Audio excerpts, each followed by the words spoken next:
గత వారం రోజుల నుంచి మియాపూర్లో జరుగుతున్న హోరాహోరీ అంతా ఇంత కాదు. హెచ్ఎండిఏకి చెందిన 550 ఎకరాల స్థలాన్ని ప్రభుత్వ భూముల కింద పేద ప్రజలకు పంచిపెడుతున్నాము అన్న ఫేక్ న్యూస్ని పట్టుకొని, వాట్సాప్లో వచ్చిన ఫేక్ న్యూస్ని పట్టుకొని అనేక మంది ప్రజలు అనేక ప్రాంతాల నుంచి, మహబూబ్ నగర్, సంగారెడ్డి, రంగారెడ్డి, కరీంనగర్ అని అనేక ప్రాంతాల నుంచి వేల సంఖ్యల్లో అక్కడికి ఆ ప్లేస్ మీదకి వచ్చి కబ్జా చేసి కూర్చున్నారు. గుడిసెలు వేసుకోవడం, ఆడవాళ్ళైతే వాళ్ళ చీరలు చింపేసి ఆ ప్లేస్ చుట్టూ ఒక కంచెలాగా అమర్చుకొని, మాకు ఈ ప్రభుత్వ భూముల్లో చోటు కావాలి, లేదంటే మేము ఇక్కడ నుంచి కదిలేదే లేదు అని చెప్పేసి ఒక రభస సృష్టించడం జరిగింది.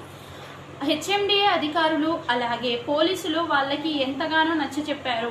ఈ హెచ్ఎండిఏకి చెందిన 550 ఎకరాల స్థలం మీద ఆల్రెడీ సుప్రీంకోర్టులో కేసు నడుస్తుంది. ఇది ఇంకా ప్రైవేట్ ప్రాపర్టీయా, గవర్నమెంట్ ప్రాపర్టీయా అన్న విషయాన్ని సుప్రీంకోర్టులో ఇంకా ఏ తీర్పు రాలేదు. సో మీరు అనవసరంగా ఇక్కడ రభస సృష్టించకండి. వన్స్ అనౌన్స్మెంట్ కన్ఫర్మ్ అయిన తర్వాత మేమే ఫర్దర్గా స్టెప్ తీసుకుంటామని చెప్పినా కూడా ప్రజలు వినకపోవడంతో అక్కడ రభస స్టార్ట్ అయింది.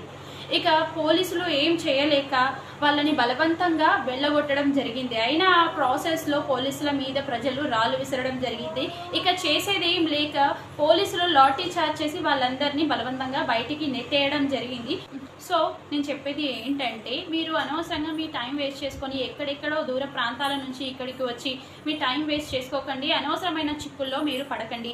అక్కడ ఆల్రెడీ ప్రభుత్వ దుర్వినియోగం కింద 144 సెక్షన్ని విధించడం జరిగింది. సో మీరు ఇక్కడికి వచ్చి టైం వేస్ట్ తప్ప మీకు ఉపయోగం ఏం లేదు. సో తెలియని వాళ్ళకి ఈ రీల్ని మీరు షేర్ చేయండి అండ్ వాళ్ళకు కూడా తెలియచేయండి. దాని మీద ఆల్రెడీ ఆ స్థలం మీద కేసు అనేది నడుస్తుంది సుప్రీంకోర్టులో. సో ప్రభుత్వం ఎలాంటి భూములను కూడా పేద ప్రజలకు పంచడం జరగట్లేదు.